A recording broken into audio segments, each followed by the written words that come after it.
करने से होगा सीरीज में। देखो मैथ्स का रिवीजन है, चैप्टर नंबर 3, मैथ्स रिवीजन है यहाँ पर चैप्टर नंबर 3। चैप्टर नंबर 3 क्या है? Share and dividend. ठीक है, तो सबसे पहले हमें समझना है कि शेयर क्या है, डिविडेंड क्या है ना।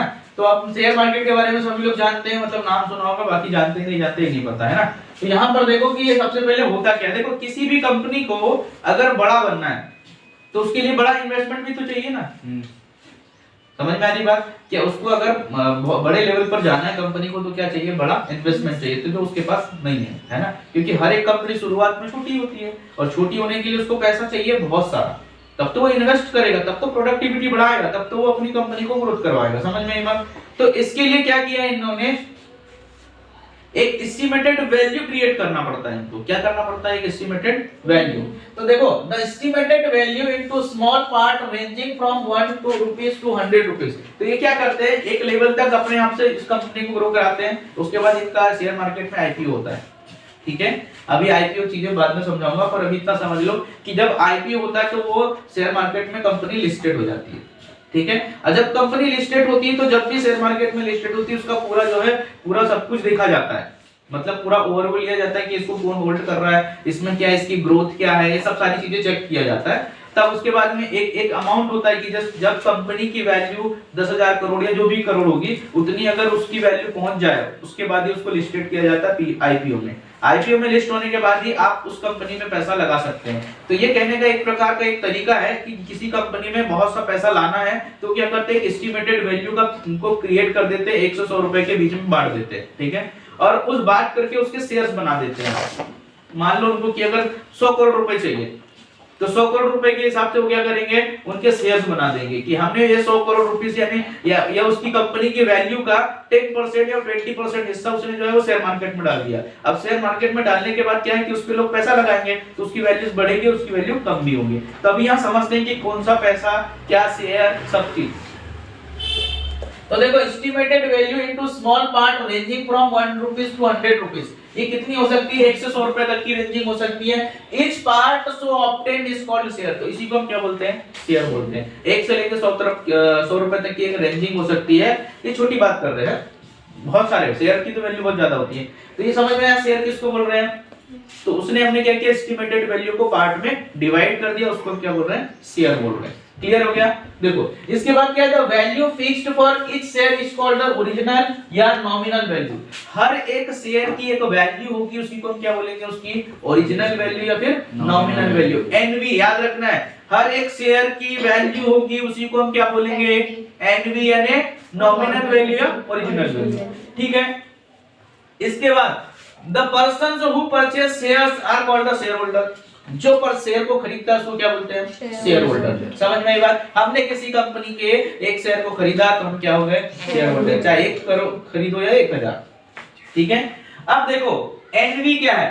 तो एनवी मतलब इसी को हम रजिस्टर वैल्यू भी बोलते हैं, इसी को प्रिंटेड वैल्यू भी बोलते हैं, इसको फेस वैल्यू भी बोलते हैं, और उसके बाद does not change with time. तो याद रखना कि ये क्या है? फेस वैल्यू, रजिस्टर वैल्यू और एनवी नॉमिनल, और क्या हमारे पास जो है वो एनवी, ये कभी चेंज नहीं होते। समझ में? तो सर चेंज क्या होता है वो मैं बताऊंगा। तो समझ में आ गया? एनवी क्या होता है? ओरिजिनल वैल्यू जो कभी चेंज नहीं होती। देखो एमवी क्या है? तो अभी इसके पहले हमने सेकंड चैप्टर में एमवी मतलब मैच्योरिटी वैल्यू देखा था, तो यहाँ पर कंफ्यूज नहीं होना है। ये है मार्केट वैल्यू। क्या है ये? मार्केट वैल्यू है। तो देखो market value the price of the share in the market at any particular time. एक विशिष्ट समय, पर्टिकुलर टाइम मतलब फिक्स टाइम के लिए, उस समय में जब आप देख रहे हो उस समय के लिए। समझ में आई बात? उसकी वैल्यू क्या है? बदलेगी। देखो एमपी क्या है? मार्केट वैल्यू है। किसका? The price of the share. Share की खुद की ओरिजिनल वैल्यू अलग है। समझ में आ रही बात की नहीं आ रही है? ओरिजिनल वैल्यू शेयर की है मान लो 5 रुपए, पर अब ये 500 रुपए मान लेते हैं, है ना? 500 नहीं, चलो 50 मान लेते हैं। 50 रुपए उसकी ओरिजिनल वैल्यू है, पर जब वो मार्केट में उतरा शेयर तो शेयर की वैल्यू क्या हो गई? शेयर तो मार्केट वैल्यू जो होगी उसको क्या बोलेंगे? शेयर की वैल्यू होगी तब एक पर्टिकुलर टाइप पर। या एनवी ऑफ शेयर में चेंज, यानी अब भी हो सकते हैं डाउन। जैसे बोलते हैं ना फलानी कंपनी के शेयर गिर गए, शेयर गिर गए मतलब वो उसकी जो एनवी रही होगी 50 रुपए, उससे कम भी हो गए होंगे, या 50 रुपए के 500 भी हो गए होंगे। समझ में आ रही बात? तो बढ़ती वैल्यू किसकी है? मार्केट वैल्यू चेंज होती है। क्या चेंज होती है? मार्केट वैल्यू चेंज होती है। एनवी यानी उसकी ओरिजिनल वैल्यू चेंज समझ गए? क्लियर है? क्या चेंज होती है? मार्केट वैल्यू चेंज होती है, एनवी चेंज नहीं होता। दूसरा क्या है? MV of share can be some more less than the NV of the share, it depending upon performance and the profit of the company। देखो यहां पर ध्यान रखना है कि शेयर की एमवी, क्या MV of share can be same हो सकता है, मोर हो सकता है या लेस हो सकता है, मतलब ज्यादा भी हो सकता है, बराबर भी हो सकता है और कम भी हो सकता है। ये डिपेंड किस पे करेगा? It depending upon performance and profit of the company. Company कैसा परफॉर्म कर रही है या कंपनी का प्रॉफिट। ऐसे एग्जांपल के लिए बता रहा हूं, अभी अगर शेयर मार्केट में देखोगे तो सबसे ज्यादा वैल्यू क्रिएट हो रही है किसकी? ई रिक्शा, क्योंकि अभी देखोगे ई रिक्शा बनाने वाली कंपनी सबसे ज्यादा ई रिक्शे बिक रहे हैं। समझ में आ रही बात? तो अब क्या होगा, लोग जो है ई रिक्शे वाले को बनाने वाली कंपनी में पैसा लगाएंगे। क्यों लगाएंगे? क्योंकि उसका परफॉर्मेंस अच्छा आ रहा है। समझ में आ रही बात? या कोई भी अब मान लो कि जैसे भी कोई भी चीज लॉन्च हो गई, बहुत ज्यादा परचेसिंग चल रही है उसकी, तो वो ट्रेंड में चल रहा है, तो ट्रेंड में चल रहा है मतलब क्या होगा? उसकी डिमांड बढ़ रही है, डिमांड बढ़ रही है तो सप्लाई बढ़ेगी, सप्लाई बढ़ेगी तो क्या होगा? रॉ मटेरियल लगेगा, पैसा लगेगा। ये डिमांड और सप्लाई और कंपनी के परफॉर्मेंस पे डिपेंड करता है कि कंपनी के शेयर गिरेंगे, उठेंगे या बराबर रहेंगे। समझ गए? क्लियर है भाई? अब देखो इसमें क्या है, अब यहाँ पर तीन कंडीशंस होती है, इसकी तीन कंडीशंस होती है पैसे की, यानी शेयर बोलते हैं ना, आज शेयर मार्केट ऊपर चला गया, शेयर मार्केट नीचे चला गया। शेयर मार्केट के बारे में बताऊंगा कि उसमें कौन कौन सी चीजों में लोग पैसा लगाते हैं। अभी अपन थोड़ा सा इस पे ध्यान देते हैं ना।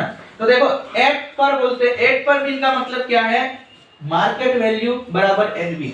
जब एनवी और मार्केट वैल्यू मतलब ओरिजिनल वैल्यू और उसकी मार्केट वैल्यू शेयर की दोनों की बराबर होगी तो क्या बोलते हैं? एट पर मीन। एट पर बोलते हैं उसको, क्या बोलते हैं? एट पर मतलब उसी पर है। समझ में आई बात? 50 रुपए तो 50 रुपए पे है। अब देखो दूसरा क्या है? अबव पर। अबव तो समझ में आ रहा है? अबव पर मतलब जो उसका शेयर मार्केट की एनवी थी उससे अब क्या है? उसका वैल्यू बढ़ गया।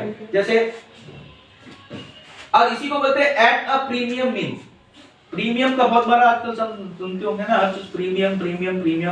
तो समझ में आया? प्रीमियम एक क्वालिटी होगी मान लो, तो यहाँ पर प्रीमियम मीन्स हो गया, तो एनवी जो है वो ग्रेटर देन हो जाएगा किससे? एनवी से। उसका एनवी 50 रुपए था, अब उसकी वैल्यू हो गई है यहाँ पर मार्केट वैल्यू जो है 100 रुपए हो गई। मतलब क्या हो गया? यहाँ पर शेयर क्या हो गए? अबव पर हो गए। समझ में आ रही बात? क्लियर है? तो एमवी क्या बोलेंगे? इसका एमवी अबव पर चल रहा है। क्लियर है? पहले क्या चल रहा था?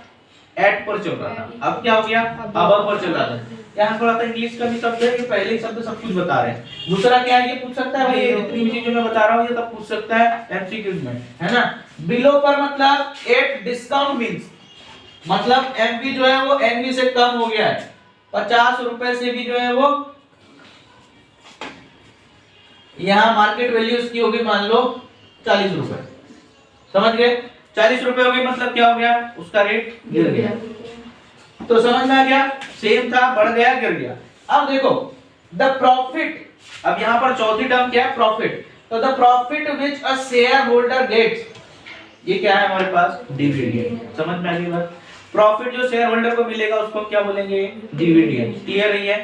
तो समझ गए? देखो जो उसने पैसा कंपनी में शेयर होल्डर ने लगाया था और उसको जितना पैसा मिला उसको क्या बोलेंगे हम? डिविडेंड मिलेंगे। समझ में आ रही बात? कंपनी पे जितना पैसा लगाया था और उसने उसको जो मिला वो क्या कहलाया? हमारा डिविडेंड। तो शेयर और इन डिविडेंड का मतलब क्या? शेयर खरीदो और डिविडेंड पाओ। समझ गए? तो शेयर एंड डिविडेंड में यहाँ पर क्या समझ में आ गया? अब देखो इसके दो कंडीशन है। The dividend is always expressed as a percentage of the NV। क्या बताता है ये? Percentage of the NV of the share। Share के NV का परसेंटेज बताता है कौन? डिविडेंड। क्लियर है बात? समझ में आई? जैसे आप कभी शेयर मार्केट में देखोगे तो आपको दिखाएगा कि 5% रेट बढ़ गया, 4% रेट कम गया, 2% का लॉस हो गया, 5% का कम। पैसा भी बताता है, तो पहले जो है वो परसेंटेज में बताता है कि मान लो अगर हमने अभी जो शेयर है, एक एग्जांपल के लिए समझ लो कि पीसी ज्वेलर के शेयर वो अभी थोड़े बढ़ रहे हैं, ठीक है। अब वो बढ़ रहे हैं तो वो किसी भी कंपनी में है ना, नाम ले लेने तो पता चला केस कर दिया हमारे ऊपर, है ना, कि हमारा शेयर का रिव्यू कर दिया। तो समझ में आ गई बात? तो कंपनी के शेयर अगर मान लो हमने शेयर खरीदा था उसको 20 रुपए में, लेकिन अभी उसकी वैल्यू है कि हर साल एक एवरेज वैल्यू जाती है 100 रुपए तक जाता है शेयर, लेकिन अभी वो चल रहा है 50 रुपए में। तो अब देखो 50 रुपए में रोज हर एक घंटे में, आधे घंटे में शेयर की वैल्यू अप डाउन होगी। अप डाउन होगी मतलब कभी 5% राइज हो जाएगा, कभी 5% कम चला जाएगा। समझ में आ रही बात? तो वहां पर जो डिविडेंड बताता है कि वो लॉस तुम्हारा लॉस हो गया, प्रॉफिट हो गया, लॉस हुआ तो रेड में बताता है, प्रॉफिट हुआ तो ग्रीन बताता है। जो भी ऐप वगैरह आप यूज कर सकते हो, बहुत सारे ऐप है ना। तो नहीं तो लोग बोलेंगे सर तो ये प्रमोशन कर रहे हैं इसलिए मैं ऐप का नाम नहीं लूंगा, जिसको लेना है तो मुझसे कांटेक्ट करें। चलो ठीक है, समझ में आ गया। तो ये समझ में आ गया क्या dividend always expresses the percentage value, ठीक है। दूसरा क्या, dividend does not depend on the MV of the share. Dividend किस पर डिपेंड नहीं करता, शेयर की वैल्यू पर डिपेंड नहीं करता। कहने का मतलब डिविडेंड तो मान लो आपने 10 रुपए का शेयर खरीदा हो, उसके प्रॉफिट 1000 का हो जाए, और कोई 1000 का शेयर खरीदा हो उसमें 2 रुपए का प्रॉफिट ना हो, तो एमवी पर डिपेंड नहीं करता। समझ में आ रही बात, मार्केट वैल्यू पर डिपेंड नहीं करेगा। तो समझ में आ गया कि ये the dividend does not depend on the MV of the share. अब देखो यहाँ पर मैं बता रहा था शेयर मार्केट में क्या अलग अलग टाइप से हम इन्वेस्टमेंट कर सकते हैं। जैसे कोई लोग आप म्यूचुअल फंड का नाम सुने हो, हर एक बैंक अपना म्यूचुअल फंड रखती है। म्यूचुअल फंड भी बहुत सारे होते हैं, ठीक है। तो म्यूचुअल फंड में इन्वेस्ट करते हैं, लॉन्ग टाइम इन्वेस्टमेंट होता है, इसको एसआईपी बोलते हैं। एसआईपी मतलब ये कंपाउंड इंटरेस्ट पर काम करता है। अगर आप महीने के 500 रुपए में लगाओगे तो आज से 40 साल बाद आपको करोड़ों में मिलेगा। कंपाउंड इंटरेस्ट तो पता ही है ना, इंटरेस्ट पे इंटरेस्ट बहुत जादुई चीज है। तो ये एसआईपी में चलता है। म्यूचुअल फंड पर लॉस भी हो सकता है ना, पर ये एसआईपी आज लगा 2 साल में नहीं चलता, इसका ड्यूरेशन होता है 15 साल 20 साल तक इन्वेस्ट करोगे तब जाकर के इसका आपको सही फायदा मिलेगा। एक होता है म्यूचुअल फंड, दूसरा होता है एक जो होता है इंडेक्स फंड होता है। इंडेक्स फंड मतलब टॉप 50 कंपनी जो पूरे इंडिया में टॉप 50, इसमें लॉस नहीं होता। अगर आप इंडेक्स फंड को 50 कंपनी को होल्ड करता है, एक मतलब मान लो यहाँ 50 कंपनी है, 50 कंपनी का मैं लिस्टेड एक बंदा हूं जो 50 कंपनी इस पे ध्यान देता हूँ। 50 कंपनी में जो इंडेक्स फंड में पैसा लगाता है उसको लॉस नहीं होता।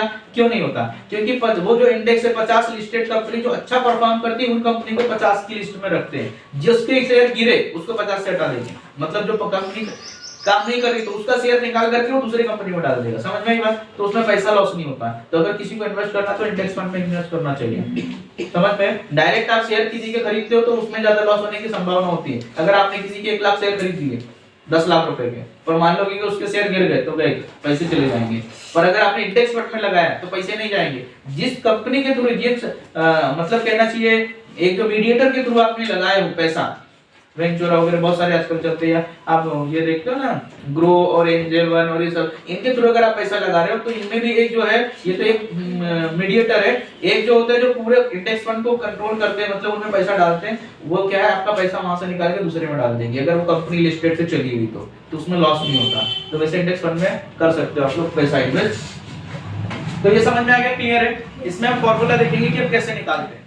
फॉर्मूले में देखो इसमें क्या है, हमने भी इस पे देखा कि शेयर क्या होता है, एनवी क्या होता है, nominal value, original value, MV, NV, ये सब देखा है ना। अब यहाँ पर देख रहे हैं कि कैसे हम इसको अप्लाई करेंगे। इसके कुछ फॉर्मूलेस हैं। तो sum invested is equal to number of shares bought into MV of one share. देखो अगर हमारे पास हम क्या है कोई अमाउंट इन्वेस्ट करना चाहते हैं, जैसे मान लो हमने 100 रुपए इन्वेस्ट किया, ठीक है, तो नंबर ऑफ शेयर्स कितने खरीद पाएंगे हम? एक शेयर की कीमत के हिसाब से। मान लीजिए अगर एक शेयर की कीमत 10 रुपए है तो हम कितने शेयर खरीदेंगे?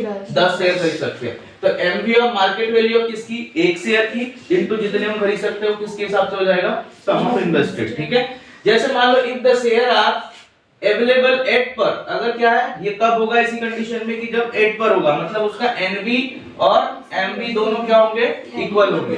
दूसरा क्या है, दूसरा फॉर्मूला क्या बोलता है कि नंबर ऑफ शेयर्स बॉट किसके बराबर होगा? Sum of invested to buy the shares upon MV of one share. समझ में ये बात? जैसे मान लो आपके पास क्या है 100 है, 100 रुपए आप इन्वेस्ट कर रहे हो तो कितना डायरेक्टली निकाल सकते हो? एक का एमवी देख लेंगे हम। एक शेयर का एमवी मान लो हमारे पास कितना है? 15 रुपए है मान लीजिए, ठीक है। तो क्या करेंगे हम? 6 शेयर खरीदेंगे 90 रुपीज में, बाकी 10 रुपए का तो शेयर आधा तो आता ही नहीं है, एक आएगा तो एक भी नहीं आएगा। समझ गए? तो क्या होगा यहाँ पर? समझ में आ गया? हम किससे करेंगे? MV of one share divided by जितना आप इन्वेस्ट कर रहे हो उससे। समझ में आ रहा है कि नहीं आ रहा है? क्या फॉर्मूला लगाना है? उसके बाद देखो क्या है, नंबर ऑफ शेयर्स बॉट। अब कितने नंबर ऑफ शेयर खरीद रहे हो आप किस पे डिपेंड करेगा? Total dividend from this share, जितना इसका डिविडेंड आएगा और upon dividend on one share. तो इससे हमें क्या मिल जाएगा? नंबर ऑफ शेयर बॉट, कितना आपने शेयर खरीदा था, ठीक है। सेम वैसे क्या होगा? टोटल इनकम यानी प्रॉफिट, जितना आपके पास प्रॉफिट आया अपॉन क्या होगा? Income profit on one share, एक शेयर और जितना आपके पास टोटल प्रॉफिट आया, ठीक है, उससे डिवाइड कर देंगे तो नंबर ऑफ शेयर्स बॉट निकल जाएगा। नंबर ऑफ शेयर निकालने का तरीका समझ में आया? इससे भी निकालेंगे, इससे भी निकालेंगे और इससे भी, 3 इसके फॉर्मूले ही है। समझ में आ रही बात? कितने नंबर ऑफ शेयर्स निकाल लेंगे? समझ में आया? क्या, जैसे मान लो आपके पास क्या है, आपने नहीं पता ना कि कितने में खरीदा था कितने में बेचा, तो आप क्या करोगे, जितना आपके पास प्रॉफिट आया, एक शेयर का प्रॉफिट मान लो 10 रुपए में खरीदा, वो 15 रुपए का हो गया, मार्केट वैल्यू उसकी अभी 15 रुपए हो गई, मतलब क्या हो गया, 5 रुपए उसमें इंक्रीज हो गया। और टोटल आपने जो है पूरे मान लो 1 शेयर खरीदा था, तो 100 शेयर में 500 रुपए आपके पास प्रॉफिट आया, तो क्या करोगे, 500 डिवाइडेड बाय 5, मतलब आपको पता चल गया ना आपने 100 शेयर खरीदे, समझ में आई बात। टोटल प्रॉफिट अपॉन क्या हो जाएगा, 1 शेयर का प्रॉफिट, तो क्या निकल जाएगा, नंबर ऑफ शेयर। क्लियर है। इसके बाद थर्ड क्या है कि total dividend earn is equal to number of shares into rate of dividend into NV of share. Total dividend, dividend क्या होता है, डिविडेंड कल बताया था ना क्या होता है, profit which shareholder gets, जो प्रॉफिट शेयर होल्डर को मिलेगा वही क्या है आपका डिविडेंड। तो टोटल डिविडेंड अर्न क्या होगा, number of shares into rate of dividend, क्या, number of shares into rate of dividend. तो टोटल डिविडेंड अर्न क्या होगा, number of shares into rate of dividend into NV of the share.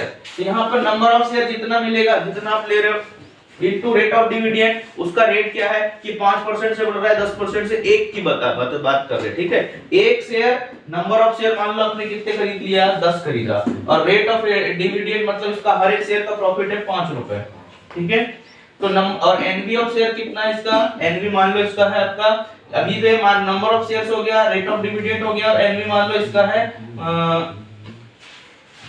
8 रुपए है। तो आप क्या करोगे, इसको मल्टीप्लाई करेंगे तो क्या निकल जाएगा, टोटल डिविडेंड कितना आपके पास पैसा आया वो मिल जाएगा, ठीक है। उसके बाद क्या है, रिटर्न्स परसेंटेज में कैसे निकालते हैं, इनकम या प्रॉफिट परसेंट, मतलब इनकम अपॉन इन्वेस्टेड, जितना आपने कमाया और जितना आपने इन्वेस्ट किया था। मान लो आपने 115 रुपए आपके पास आ गए और आपने इन्वेस्ट किए थे 100 रुपए, समझ में आई बात, और इनटू आप क्या कर दोगे 100%, तो क्या होगा, कितना आ गया हमारे पास, 100 रुपए इन्वेस्ट किए थे, 115 रुपए आपने, सॉरी इनकम आपकी हो गई 15 रुपए हो गई, और ये हो गया, तो आपके पास कितना 15% आ गया, समझ में आ गई बात।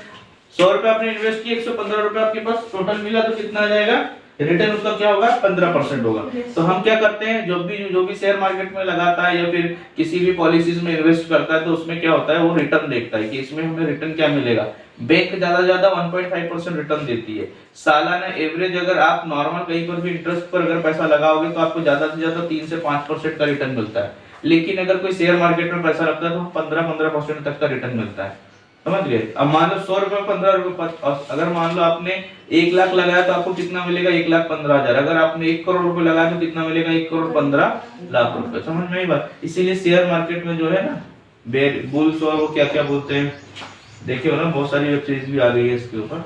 तो शेयर मार्केट का वहां पर लोग बहुत तर भी जाते हैं, डूब भी जाते हैं। चलो समझ में आ गया। इसके बाद देखो फिफ्थ क्या है, for shareholder. Shareholder में क्या है, इनकम इज इक्वल टू क्या होगा, return is equal to profit, ठीक है। तो इनकम को क्या बोलेंगे, रिटर्न बोलेंगे, रिटर्न को क्या बोलेंगे, प्रॉफिट बोलेंगे। तो डिविडेंड पेड बाय कंपनी, और ये टोटल प्रॉफिट या किसके बराबर होगा, इनकम डिविडेंड जो कंपनी पेड करेगी, समझ में आ रही बात। उसी के आधार पर हम सारी चीजें निकालेंगे। तो हमारे पास यहाँ पे 5 फॉर्मूले है, इसका यूज करके क्वेश्चन को सॉल्व करना है, ठीक है, क्लियर है। ये देखो, ये क्या है, शेयर्स का ये क्वेश्चन है जिसमें सारे टाइप के काफी सारी चीजें यूज हो गई है ना। तो मैंने इसको पहले से सॉल्व कर लिया ताकि प्रॉपर्ली क्लियरली समझ में आ जाए। देखो, calculate the money required to buy. अब आपको ये देखना है कि कितना पैसा लगेगा इनको खरीदने में। 350 है, 350, 20 shares, 20 rupees share at a premium of 7 rupees. 350 share खरीदना है तो कितना पैसा लगेगा, ये ध्यान रखना है कि अगर आप शेयर खरीदते हो तो आपको पता चल जाएगा कि इतने शेयर खरीदने में कितना इन्वेस्ट करना पड़ेगा। 350 हमको शेयर खरीदना है, उसका क्या है, 20% शेयर्स है at a premium of 7 rupees. 275 share खरीदना है जिसमें 60 rupees share at a discount of 10 rupees, और एक 50 शेयर खरीदना है जिसमें 40 rupees shares are quoted at the 38.50, ठीक है। अब देखो, सबसे पहले वाले में क्या दिया है कि 350 शेयर खरीदना है, 20 रुपीज शेयर है एट प्रीमियम ऑफ 7 रुपीज। तो हमें यहाँ समझना पड़ेगा कि number of shares to be bought कितने खरीदना है हमको, यहाँ पर 350 खरीदना है। ये बात क्लियर हो गई, कितने शेयर खरीदना है यहाँ पर 350। अब देखो, 20 rupees share eight premium of 7 rupees, क्या है यहाँ पर 20 रुपीज शेयर की 20 रुपीज है, उसमें प्रीमियम कितना लग रहा है 7 रुपीज, मतलब एनवी ऑफ द शेयर इस कितना हो गया 20 प्लस 7 हो गया, समझ में आई बात। तो एनवी कितना हो जाएगा इसका प्रीमियम, उसमें याद रखना शेयर की जितनी वैल्यू है उसमें प्रीमियम को ऐड कर दिया जाता है। तो टोटल शेयर की कीमत कितनी हो गई 27 रुपए, 27 रुपीज। अब आपको money required to share 1 share खरीदने में 27 रुपीज लगेगा, तो आप समझ लो कि 350 शेयर खरीदने में आपको कितना रुपए लगेगा 9450 रुपीज। समझ में आ गया कैसे निकालोगे? अगर प्रीमियम वाला क्वेश्चन आता था क्या करोगे, प्रीमियम का मतलब क्या हो जाएगा, जो प्रीमियम रहेगा उसके जो एमबी रहेगा उसमें वो प्लस हो जाएगा, जितना आपका 20 रुपीज है उसमें क्या प्रीमियम ऐड हो गया, तो क्या हो जाएगा वहां पर 27 हो गया। एक शेयर की कीमत 27 हो गई, जितने आपको खरीदना है उसमें मल्टीप्लाई कर देना है। ठीक है, दूसरा क्या है, money required by 1 share is equal to, अब देखो दूसरे वाले में क्या बोला 275 शेयर खरीदना है, लेकिन इसमें शेयर्स की एमबी कितनी है 60 रुपीज दिया हुआ है at a discount of 10 rupees. अब यहाँ पर देखो डिस्काउंट कितना दे रहा है, वो 10 रुपीज का दे रहा है, मतलब अभी हमारे पास यहाँ वैल्यू कोटेड में क्या देखो 1 शेयर की कीमत कितनी हो जाएगी 60 माइनस 10 मतलब 50 हो गई। तो आपको कितने खरीदना है 275 खरीदना है, 275 into 50 कर लोगे तो आपके पास 13,750 रुपीज लगेगा। समझ में बात? डिस्काउंट वाले में सीधा सीधा क्या करना है, डिस्काउंट वाले में सीधा सीधा क्या करोगे माइनस कर देना, जितना डिस्काउंट दे रहा है और जितना उसका कोड है। ठीक है, 60 रुपीज है तो वो। फिर देखो 50 शेयर खरीदना है जिसमें कोड कितना है 40 रुपीज है, शेयर्स कोटेड एट थर्ड। अब यहाँ पर देखो 40 रुपीज है शेयर और यहाँ पर कोट कितना किया है उसने 38.50। ठीक है, तो क्या होगा इस कंडीशन में, coated price of a share means it's MB.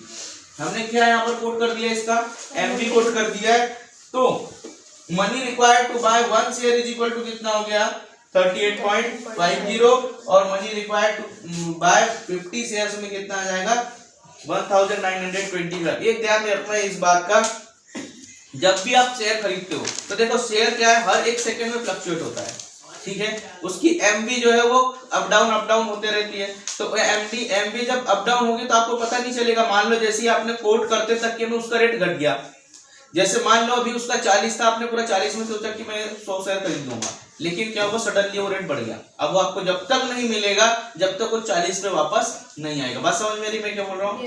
कि अगर आपने रेट कोट किया कि मुझे 40 रुपीज पे कोई शेयर चाहिए और अभी कीमत यहाँ पर थी 40, अभी यहाँ पर कीमत थी कितनी 40 रुपीज ही थी, लेकिन आप जैसे ही कोट करने गए तो यहाँ पर इसकी कीमत हो गई 40 रुपीज 25 पैसे। अभी अब आप नहीं खरीद नहीं पाओगे।